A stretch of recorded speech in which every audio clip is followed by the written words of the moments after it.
Muy buenos días, estimados amigos y hermanos de Facebook. Saludos de su hermano Carrillo. Muy bien, estamos en esos 14 versículos del primer capítulo de Filipenses. Estamos remachando, estamos hablando una y otra vez sobre estos primeros 14 versículos porque queremos entender esta epístola en una manera efectiva. Vamos a leer de nuevo y ahora estamos en el versículo 12. Dice, quiero que sepáis, hermanos, que las cosas que me han sucedido han redundado más bien para el progreso del Evangelio. Versículo 14. Y la mayoría de los hermanos, cobrando ánimo en el Señor, con mis prisiones, se atreven mucho más a hablar la palabra sin temor. Aquí en el versículo 12, en donde dice que todo lo que estaba sufriendo el apóstol era para que el evangelio progresara.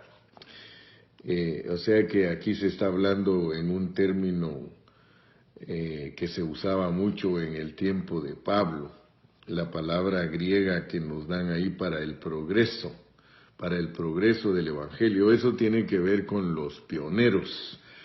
Pablo era pionero, él estaba, este término del progreso era como cuando se abre el camino para que uno pueda llegar a un lugar.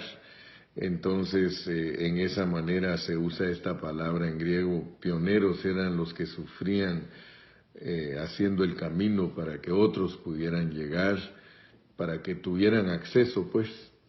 Entonces, Pablo como pionero, él es el que abrió el camino para que la iglesia pueda avanzar. O sea que el evangelio es necesario que avance. Y por eso él abrió esa brecha, abrió camino, como cuando hablamos de los que van adelante como la punta de la lanza. Entonces el apóstol Pablo sufrió para que el evangelio avanzara. El problema es de que siempre hay quien pervierte y distorsiona el evangelio, y en vez de que el camino se mantenga limpio para que todos puedan caminar en esa claridad del evangelio que nos dio Pablo, en vez de eso los que pasan por el camino pasan tirando basura y pasan poniendo obstáculos, en vez de que el camino se mantenga claro. A través de los años el camino está lleno de obstáculos. Mucha chatarra hay en el camino, y entonces en vez de que el camino esté claro para muchos hermanos, está lleno de basura.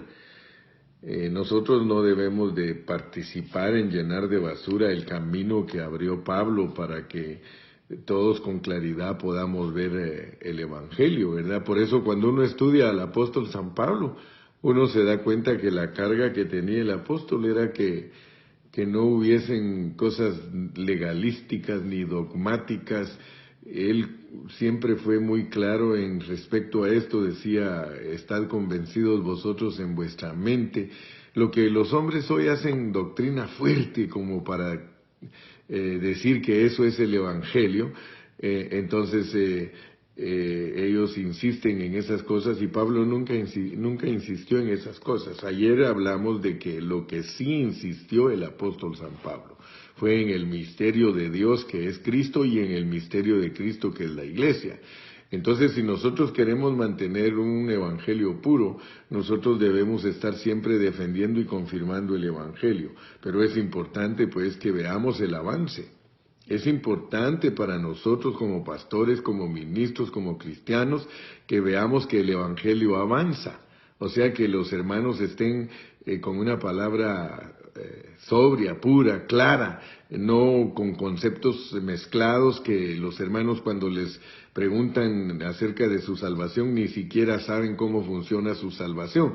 Entonces mi carga al estudiar Filipenses, vuelvo a repetir, es que estemos bien claros que en sus primeros versículos nos habla de cómo el apóstol estaba preocupadísimo. Leamos de nuevo el versículo 14. Y la mayoría de los hermanos, cobrando ánimo en el Señor con mis prisiones, se atreven mucho más a hablar la palabra sin temor. Nosotros tenemos que hablar esta palabra sin temor, no importa quién se oponga. Y no importa cuántas cosas tengamos que sacrificar, no estamos aquí para emocionar a la gente, como la mayoría de predicadores hoy día solo están para emocionar a la gente y siempre están solo invitando a la gente que venga a ver cosas sobrenaturales a la iglesia, que venga a ver milagros, y entonces la gente, en vez de buscar la pureza del evangelio, anda buscando milagros, anda buscando señales. Y por eso fue que Pablo dijo un día que los griegos buscaban sabiduría y los judíos buscaban milagros, pero nosotros no buscamos eso. Nosotros buscamos cómo entender el evangelio y que avance el evangelio y que crezcamos en el evangelio. Te dejo hoy por ahí y continuamos mañana.